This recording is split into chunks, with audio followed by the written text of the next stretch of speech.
میرے بھائیوں آج ہم لوگ عشق مصطفیٰ کی خوب بات کرتے ہیں، محبت رسول کی خوب بات کرتے ہیں، لیکن آپ مجھے بتائیے نا، اللہ اکبر میرے بھائیوں آپ مجھے بتاؤ، عشق مصطفیٰ کی بات تو کرتے ہیں، کیا ہمارے سینوں میں عشق بھی ہے، ہمارے سینوں میں محبت بھی ہے؟ اللہ اکبر. حضرت سلیمان علیہ السلام پر جو اللہ نے صحیفہ اتارا تھا اس میں یہ بات لکھی ہوئی تھی، کیا لکھی ہوئی تھی؟ کہ جس کو ہم دیکھتے ہیں کہ اس کے دل میں ہماری محبت کی بجائے گناہ کی محبت ہوتی ہے اس کے دل میں، تو ہم اپنی محبت اس سے چھین لیتے ہیں. اللہ اکبر. یعنی جو گناہ سے پیار کرے اس کے دل میں اللہ رسول کی محبت کبھی جگہ کر ہی نہیں سکتی. اب آپ اپنے دلوں کو ٹٹولیے میرے بھائیوں، اپنے سینوں کو ٹٹولیے، کیا ہمارے سینے میں عشق مصطفیٰ ہے یا پھر گناہ کی محبت ہے؟ یاد رکھیے اگر ہمارے سینے میں گناہ کی محبت نہ ہوتی تو ہم لوگ کیا چوری کرتے؟ ہم میں سے کوئی چوری کرتا؟ ہماری قوم کے اندر کوئی چور ہوتا؟ اگر ہمارے سینے میں گناہ کی محبت نہ ہوتی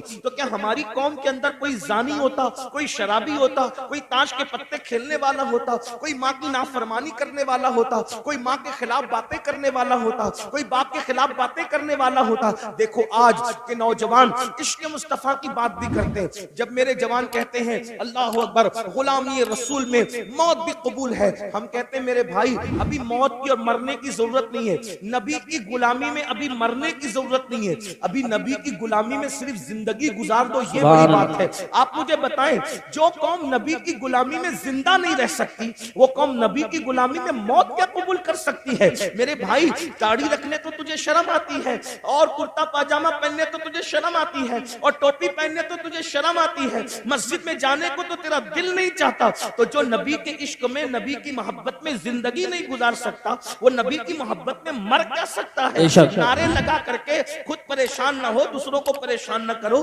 میرے عزیز زندگی گزار لو عشق رسول میں، یہی بہت بڑی بات ہے. اور جو عشق رسول میں جیے گا وہ کبھی کسی کی حق تلفی نہیں کرے گا. آپ بار بار ساری باتیں سنتے ہیں لیکن بھول کیوں جاتے ہیں؟ دیکھیے عشق و محبت کے اندر ایک نام ہے حضرت سیدنا اویس قرنی کا، ہم ان کو عشق و محبت کا امام کہتے ہیں. میں واقعہ نہیں بیان کروں گا، اشارہ دوں گا، تفصیل کے ساتھ میں حضرت اویس قرنی کی زندگی کبھی پڑھ چکا ہوں، لیکن آپ سے پوچھتا ہوں اندازہ فرمائیں اویس قرنی کے لیے ایک طرف دیدار رسول ہے یعنی حضور کا دیدار ہے اور دوسری طرف ماں کی خدمت ہے. اویس قرنی نے حضور کا دیدار نہیں کیا بلکہ ماں کی خدمت کی، کیونکہ حضرت اویس جانتے تھے کہ دیدار کے بغیر بھی کوئی عاشق ہو سکتا ہے، دیدار کے بغیر بھی کوئی عاشق ہو سکتا ہے، لیکن نافرمان ہو کر کوئی سچا عاشق نہیں ہو سکتا. اس لیے آپ نے ماں کی خدمت کو ترجیح دی. جب ماں کی خدمت کو ترجیح دی تو صلہ کیا ملا؟ صلہ یہ ملا کہ اللہ کے رسول اپنا نمائندہ بھیج کر اویس کے پاس کہلواتے ہیں کہ اویس سے کہنا کہ وہ میری امت کے لیے مغفرت کی دعا کرے.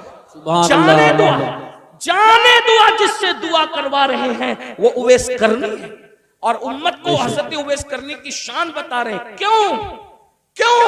اور پھر پوچھا گیا اویس قرنی کو یہ مرتبہ کیوں ملا؟ تو فرمایا ماں کی خدمت کی وجہ سے. آج عاشق رسول کہلانے والے میرے بھائی مجھے بتائیں کتنے لوگ ماں کی خدمت کرتے ہیں؟ اپنے آپ میں ڈوب کے سوچو کتنے لوگ ماں کی خدمت کرتے ہیں، کتنے لوگ اپنے ابا کی خدمت کرتے ہیں. بہت معذرت، اگر علماء سادات مقرروں کے ہاتھ چومنے کی بات آئے تو پورا مجمع دوڑے، ایک دوسرے کو دھکا دے، مار پیٹ کرے، سب کرے، لیکن جس جذبات کے ساتھ تم مقرروں کے ہاتھ چومتے ہو اسی جذبات کے ساتھ کیا تم اپنی ماں اور اپنے باپ کے بھی ہاتھ چومتے ہو؟ باتیں کڑوی ہے لیکن ایک بات یاد رکھنا، کسی بھی مقرر کے پیروں کے نیچے تمہاری جنت نہیں ہے. بے شک. کتنا بھی بڑا مقرر ہو، کتنا بھی بڑا مقرر ہو، کتنے بھی بڑے ٹائٹل کے ساتھ ہے، کتنا بھی کامیاب مقرر ہو، کتنا بھی بڑا پیر صاحب، کتنا بھی بڑا عالم صاحب، کتنا بھی بڑا خطیب، کتنا بھی بڑا ادیب، بتاؤ کیا حدیث ہے ان کے لیے کہ ان کے پیروں کے نیچے تمہاری جنت ہے؟ تمہاری جنت کہاں ہے؟ تمہاری ماں کے قدموں میں. اس کو تو بڈھی کہتے ہیں، ان کو تو ڈوکری ڈوکرا کہتے ہو. اگر وہ کوئی مشورہ دے دے تو چیخ چلا کے کہتے ہو چپ رہو، تمہیں کیا سمجھتا ہے؟ یہی ہے. یہاں آ کر ہاتھ باندھ کے کھڑے رہتے ہو اور اپنے ماں باپ کو آنکھیں دکھاتے ہو.